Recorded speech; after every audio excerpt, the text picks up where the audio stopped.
BJP ने अध्यक्ष पद के लिए चुनावी शेड्यूल जारी किया। बड़ी जानकारी आप तक पहुंचा रहे। बीजेपी ने अध्यक्ष पद के लिए आधिकारिक घोषणा कर दी है।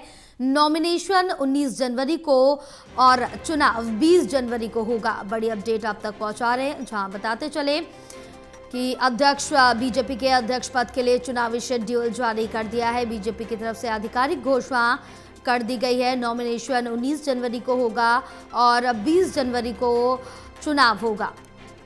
और जानकारी लेंगे, हमारे साथ एसोसिएट एडिटर प्रदीप कुमार जुड़े हुए हैं। प्रदीप, क्या कुछ अपडेट मिल पा रही है बीजेपी के अध्यक्ष पद के चुनाव को लेकर?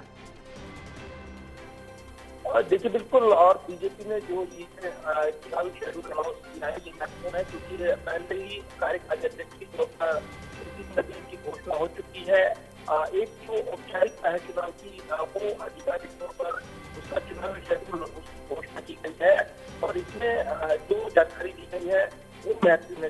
अगर देखें आप चुनावी शेड्यूल, इसमें आज जो निर्वाचक मंडल सूची का प्रकाशन है वो किया गया है। इसके अलावा जिस तरीके से सोमवार को काफी महत्वपूर्ण दिन रहेगा जब नामांकन प्रक्रिया शुरू हो जाएगी। 2 बजे से 4 बजे तक नामांकन भरे जाएंगे और नामांकन पत्रों की जांच जो है 4 बजे से 5 बजे तक की जाएगी। लेकिन नामांकन वापस लेने का समय निर्धारित किया गया है 5 बजे से 6 बजे के बीच। इसके बाद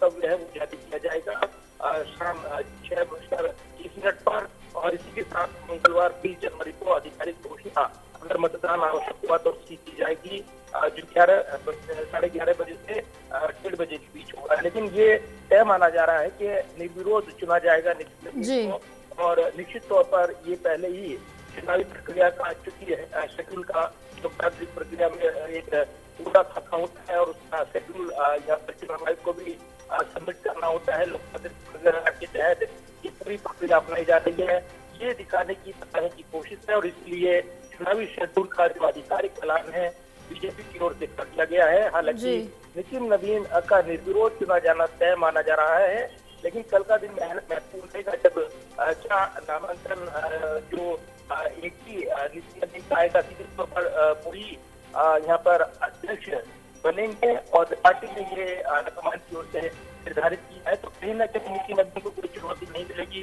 सीधे तौर पर दिखाई देता है।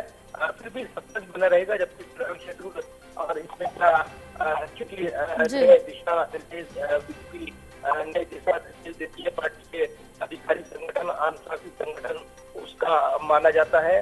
हालांकि हमने देखा है जब कांग्रेस चुनाव हुए थे तब शशि थरूर ने चुनावी मुकाबले में खड़गे को चुनौती दी थी, लेकिन यहाँ पर चुनौती मिल पाएगी या नहीं ये बड़े सवाल है। तो कल का दिन महत्वपूर्ण रहने वाला है। बिल्कुल, तमाम जानकारी साझा करने के लिए प्रदीप बहुत शुक्रिया आपका।